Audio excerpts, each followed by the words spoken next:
Today we have a guest from New Zealand. His name is Trevor Gillbanks. He has Trevs Bees on YouTube, and he's come to America to see how we keep bees here in America.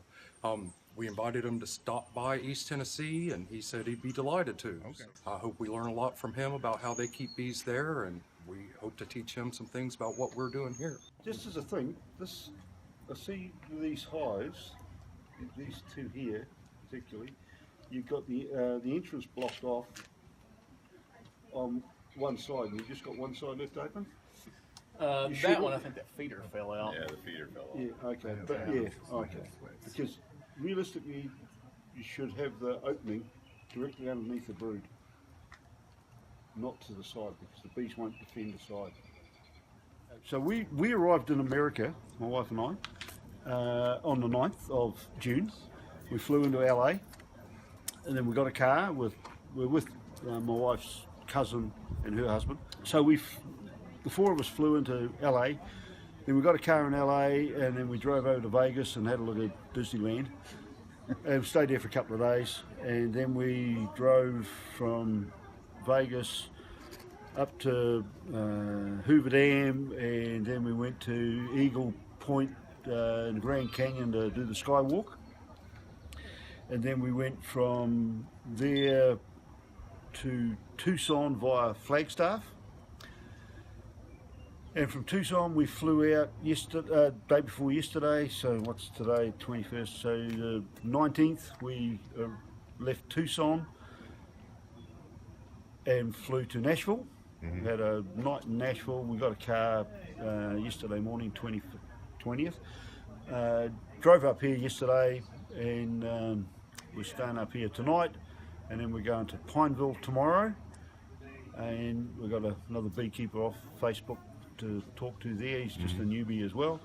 Is this trip across to the other side of the world from your home, is this almost completely bee related? No, not bee related at all. No. It's just that I put on Facebook that the boss said that I was going on holiday, because it said middle of our winter at present. Our bees are as clustered down as they're going to get, and our bee season really starts 1st of August. So I was put on Facebook that we were coming to the US, and we were going there, and almost within about an hour, Cody from here had sent me a message and say, well, if you're coming past this way, how about calling in?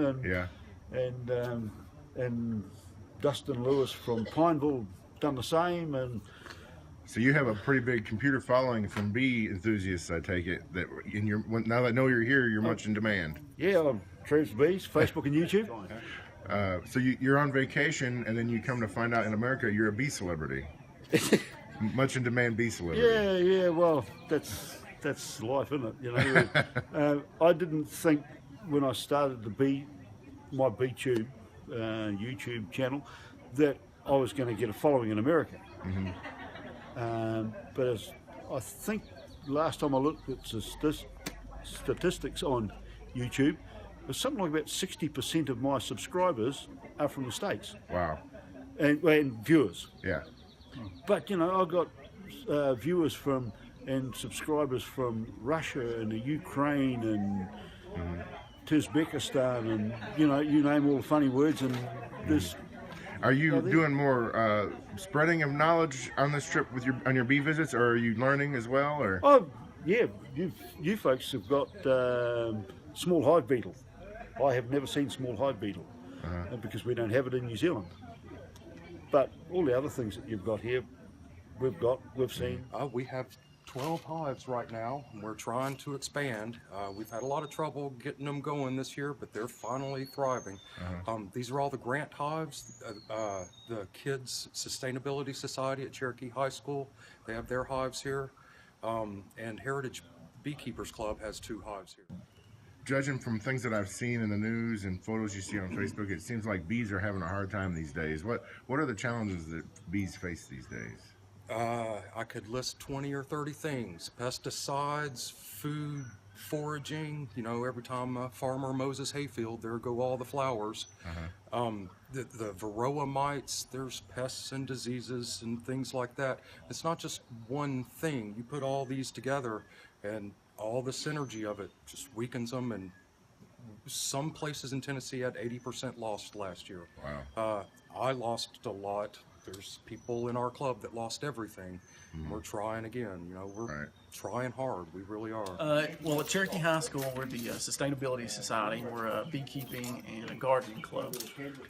So we've established several hives here, and we're working on constructing a raised bed garden on campus to get the kids active in growing and preserving their own food, and to be more aware of the local pollinators and their effect on crops and flowers.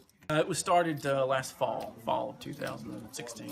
Okay. How many members do you have? We have about 35 members at the moment. Yeah. Is there a lot of interest in that? A lot of interest. There's been a lot of students. We've seen a lot of interest from upcoming 8th graders to Cherokee High School as well. And a lot of interest with the parents and faculty and administration. They've been very supportive. Okay. And now how do you pay for all this stuff? Donations. We've had a lot of donations from the local community, especially from the Hawkins County, the Heritage Beekeepers Association. And we've produced a lot of products with local wax and honey, like lip balms and soaps and things like that, and things that the kids have made and to actually sell and fundraise. So I'm going to do a hive inspection with Mr. Trevor Gillbanks. He's all the way from New Zealand, but we're going to inspect the hives and check the hives for the queens and make sure everything's going well in the hives. Why is it important for us to maintain our bee population? Well, they are the most incredible pollinators there are. There are other pollinators, wasps and butterflies and things like that, but the honeybees, I mean, each hive has 60,000 bees, and they're just built for it. The pollen sacs on their legs go from flower to flower to flower. It's the most efficient. They say that 1 out of every 3 bites we eat, a honeybee has had their feet on it. But the thing is, a honeybee is a honeybee. And the problems that is faced here in America are exactly the same problems that we have in New Zealand, as far away as you can possibly get, because these fellas have been doing the job for about 50 million years or something. You know, and we've been around for about, 100,000 years, mankind.